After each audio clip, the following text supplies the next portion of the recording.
মুসলিমদের আটকে আল আকসায় ইহুদিদের উল্লাস, বেন গভিরের নগ্ন স্পর্ধায় ফুঁসছে হামাস।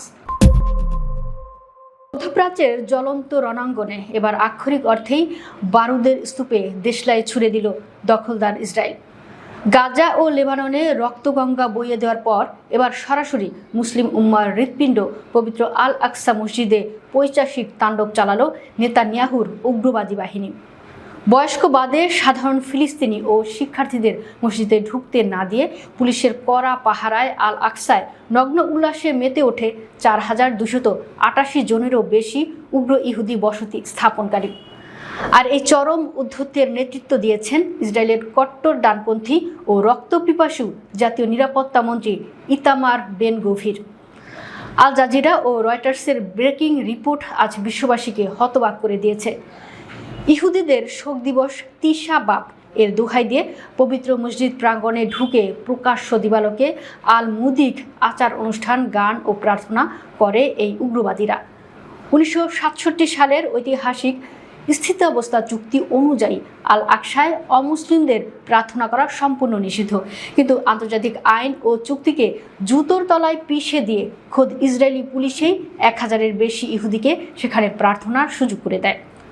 পূর্ব জেরুজালেম ও কালান্দিয়া সহ বিভিন্ন এলাকার তল্লাশি চৌকিতে ফিলিস্তিনিদের ওপর চালানো হয় নির্মম পুলিশি হামলা। ইসরায়েলি পত্রিকা হারেতস এর খবরে ফাঁস হয়েছে বেন গভিরের চরম উদ্ধতপূর্ণ বক্তব্য। আল আকসায় দাঁড়িয়ে এই চরমপন্থী মন্ত্রী দম্ভভরে দাবি করেন এখানে ঢোকা ইহুদিরাই নিজেদের এই জায়গার আসল মালিক বলে মনে করেন। সেখানে ইহুদিদের নিয়ন্ত্রণ জোরদার হওয়াকে তিনি বড় অগ্রগতি বলে উল্লাস করেন।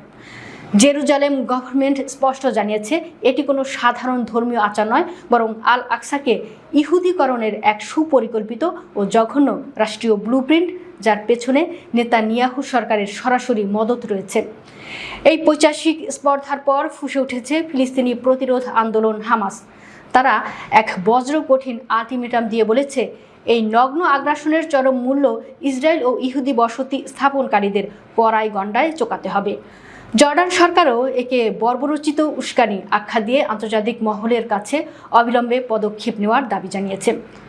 আজ বিশ্ববাসী পরিষ্কার দেখছে যে ইসরায়েল 1967 সালে অবৈধভাবে পূর্ব জেরুজালেম দখল করেছিল, তারা আজ মুসলিম বিশ্বের নীরবতার সুযোগ নিয়ে আল আকসা গ্রাস করতে চাইছে। কিন্তু ইতিহাস সাক্ষী, আল আকসায় আগুন নিয়ে খেললে এই আগুন সাম্রাজ্যবাদীদের দম্ভ ভস্মীভূত হয়। নেতানিয়াহু ও বেন গভিরের এই উদ্ধত্ত আজ আক্ষরিক অর্থেই ইসরায়েলের পতনের চূড়ান্ত সাইরেন বাজিয়ে দিল। হামাসের চরম আঘাতের অপেক্ষায় এখন থরথর করে কাঁপছে তেল আবিবের বাংকারগুলো।